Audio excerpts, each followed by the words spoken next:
భద్రాద్రి కొత్తగూడెం జిల్లా చెర్ల మండలంలో ఖాళీగా ఉన్న అంగన్వాడీ టీచర్ పోస్టులను భర్తీ చేయాలని ఐఎఫ్టియు ఆధ్వర్యంలో చెర్ల సిడిపిఓ కార్యాలయంలో వినతిపత్రం ఇవ్వటం జరిగింది.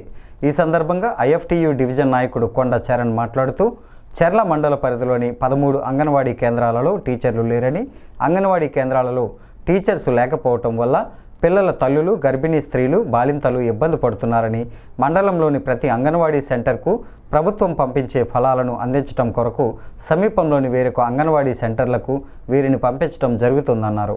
ఇప్పటికే పనిభారంతో సతమతమవుతున్న అంగన్వాడీ సిబ్బందికి ఇంకెక్కువ పనిభారం పెట్టడం తగదని అన్నారు. ప్రభుత్వం త్వరలోనే నోటిఫికేషన్ విడుదల చేసి ఖాళీగా ఉన్న ఉద్యోగాలను భర్తీ చేస్తామని చెప్పి చేయలేదన్నారు. హామీలతో సమస్యలు పరిష్కారం కావని, తక్షణమే ఖాళీగా ఉన్న టీచర్ పోస్టులను భర్తీ చేయాలని డిమాండ్ చేశారు. లేని యెడల ఉద్యమం తప్పదని హెచ్చరించారు.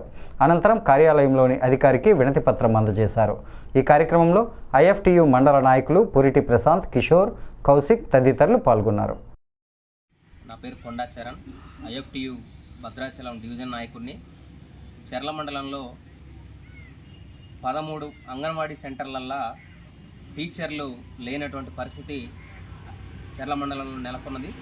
టీచర్లు లేకపోవడం వల్ల విద్యార్థులు, పిల్లలు కానీ, తల్లులు కానీ, గర్భిణీ స్త్రీలు, బాలింతలు తీవ్రమైనటువంటి ఇబ్బందులకు గురవుతున్నటువంటి పరిస్థితి ఉంది. ఆల్రెడీ టీచర్ ఉన్నటువంటి సమీపంలో ఉన్న అంగన్వాడీకి పిల్లల్ని తరలించడం, అట్లాగే తల్లులను తరలించి వాళ్ళకి ఆ ఫీడింగ్ అనేది చేస్తున్నటువంటి పరిస్థితి చెర్లలో ఉంది. ఈ రకంగా చూసుకున్నట్లయితే ఖచ్చితంగా ఇది ఇబ్బందికరమైనటువంటి వాతావరణం. ఈ పిల్లలకి పౌష్టికాహారాన్ని అందించాలన్నటువంటి గొప్ప లక్ష్యం దెబ్బతినేటువంటి పరిస్థితి ఈ టీచర్లు లేనటువంటి కారణం కనబడతా ఉంది. అట్లాగే ఎవరైతే ఈ టీచర్లు లేనటువంటి పిల్లల్ని, తల్లుల్ని వాళ్ళ టీచర్ ఉన్నటువంటి అంగన్వాడీ కేంద్రంలోకి తీసుకుపోయి ఈ పనిని కూడా అంగన్వాడీ టీచర్ తోటే చేపిస్తున్నటువంటి పరిస్థితి ఉంది. అంగన్వాడీలకు కూడా పనిభారం పెరిగేటువంటి పరిస్థితి ఉంది.